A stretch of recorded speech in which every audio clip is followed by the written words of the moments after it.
Update on the 2012 presidential election, on the Republican side at least, because the Democrats aren't having an election because no one ever challenges a sitting president. Whatever. So, on the Republican side, it looks like Herman Cain is about to bow out after a woman came forward saying that he's been having an affair with her for the last 13 years. Y-E-A-R-S, years. And she said it was, quote, pretty simple. Meaning it was, show up, have sex, leave. That's what I get out of it anyway. So, it looks like he's going to be out. He says that he is, quote, reassessing his candidacy, which I think is, quote, for, I'm going to get out of here. Because this has become too personally damaging. So, he's going to be out. Now, this leaves, for the frontrunners right now, it leaves Romney, Gingrich, and Perry is still kind of floating around in there, but after that horrible debate, I think he really doesn't have that much of a chance. Bachmann has slipped down in the polls so much that she's not really relevant anymore. I think she still has a chance to win here in Iowa, but even less of that now. Maybe in South Carolina she'd get a little support, maybe. But I don't think she'll survive the early primary states if she wins one or two. Rick Santorum has no chance. John Huntsman, I like the guy, but he has no chance. Finally, we come to, surprisingly, Ron Paul, who has been winning a lot of these straw polls and winning a lot of well, in the last few polls, at least here in Iowa, it's, if you factor in the margin of error, it's been kind of a four-way tie, at least in the last few polls I've seen, between Romney, Gingrich, Cain, and Paul. Now, Cain's going to be out, so it would probably be a three-way tie. Maybe Gingrich will siphon off some of the support from the McCain people, or Cain people, sorry, not McCain, Cain, because they're both from Georgia. Maybe Romney will cipher off a little bit, and Paul will probably get a little bit of Cain support too. Or maybe some of Cain's support will go to Bachmann, I don't know. Glenn Beck has said that his favorite candidate is Rick Santorum, so we know where his mind is. You know, because he's the one who said that he's going to die on that hill to stop gay marriage from ever being legal. God help us.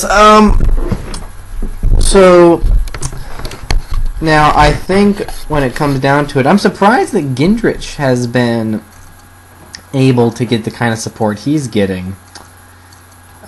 Even Bill Clinton kind of gave him a compliment, saying, you know, he's one of the few thinking people left in the Republican Party right now. So, I think that right now, at least, unless, you know, something comes out about Gingrich, which probably will, it looks like it's probably a contest between Romney and Gingrich. Now, I don't think Romney has that great a shot at the nomination because the president could, if he really wanted to, tear him to pieces in the election. He can say, you flip-flopped on this, everything. You flip-flop on everything. You have no positions at all. You're inconsistent. You don't believe anything, blah, blah, blah. With Newt Gingrich, he could tear him apart saying that you've had 3 wives, you cheated on the other 2, you had an affair while you were trying to get Bill Clinton impeached for having an affair, blah, blah, blah, blah, blah, you had to resign from the speakership, etc., etc. So, I don't think either of those candidates can really win. I think both of them could get the nomination. But I don't really think that, certainly Gingrich can't win a general election. I mean, I would hope not. But I recently watched an interview with Buddy Roemer, who basically no one knows is running. I really like this guy. He's talking about the Occupy Wall Street and how they're right about a lot of things. He's talking about reinstalling Glass-Steagall. He's talking about getting rid of Too Big to Fail. He's talking about real campaign finance reform, not the BS that we got in 2002. I mean, I give Feingold and McCain credit for doing what they could, but it wasn't nearly enough. He's talking about real reform that would actually change the system. And he's talking about the fact that I've never heard Republicans really talk about this before. He's saying that, who owns this political process? Big corporations and rich people. I like what he's saying. I also like some of the things that Gary Johnson has been saying. He's been excluded from all but 2 of the debates, too. The disgusting thing is that Romer has not gotten into a single debate. Now, he's thinking about running as a third-party person, and so has the governor of New Mexico, former governor of New Mexico, Gary Johnson. If either of those two are on the ballot, Romer or Johnson, and it's between Obama and Romney, I'll probably vote for one of those. I'll probably vote for, Johnson said he's going to look to being on the Libertarian ticket. Romer said he's going to look at another third party. So I think that if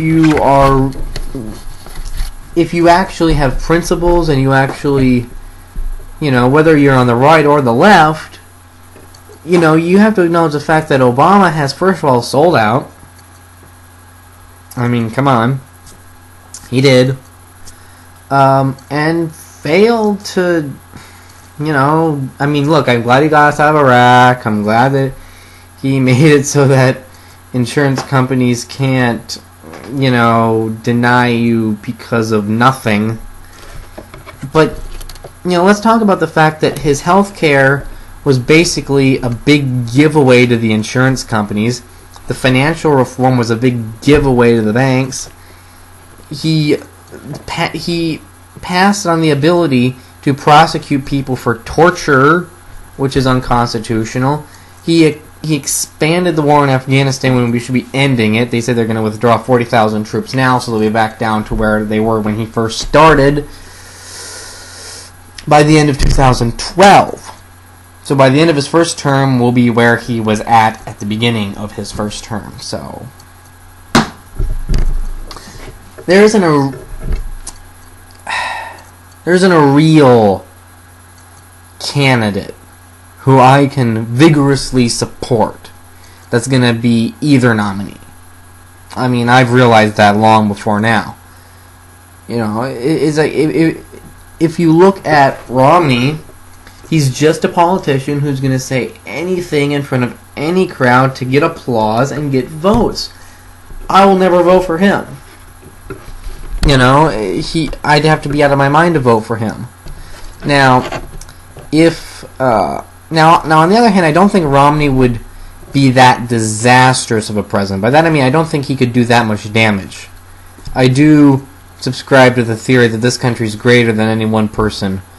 No one person can really level this country. George Bush tried. He did. He tried. I give him points for tried. He got an A for effort. But Romney is just someone who's going to flip-flop on issues and probably not do anything substantial.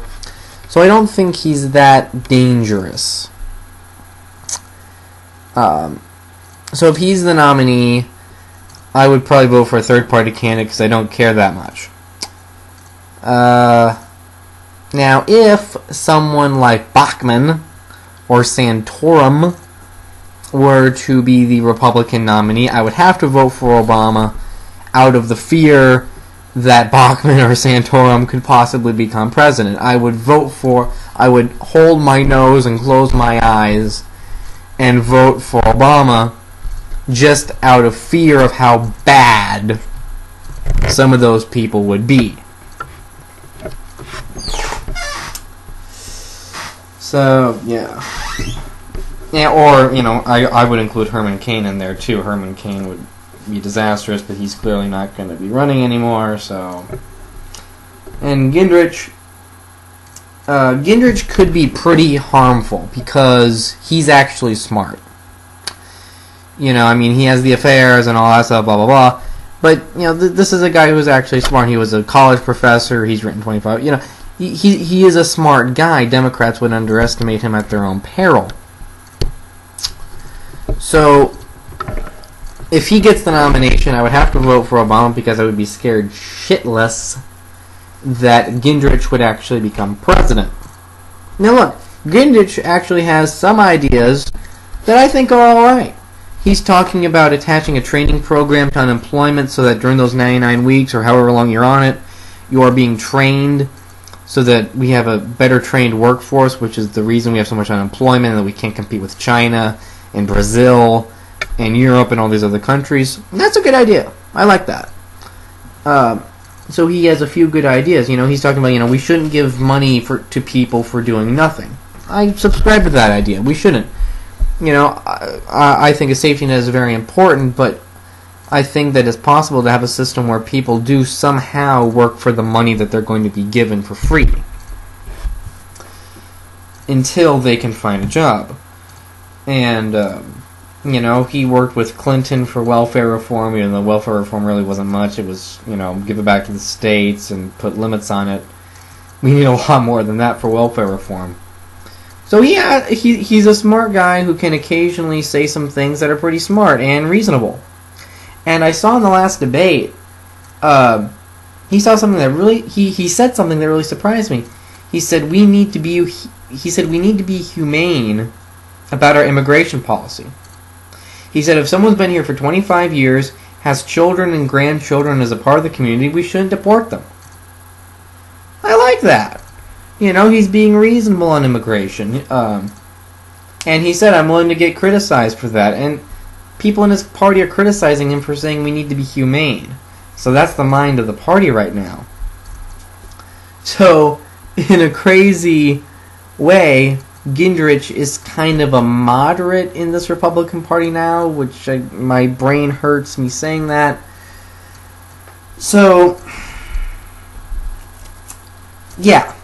But the basic idea is, for the 2012 election, it looks like it's, for the rest of the primary season at least, it's going to be a showdown between Gingrich and Romney. And that's what I think. I think Kane's going to drop out. I think that most of the other candidates will drop out very soon after the first few primaries.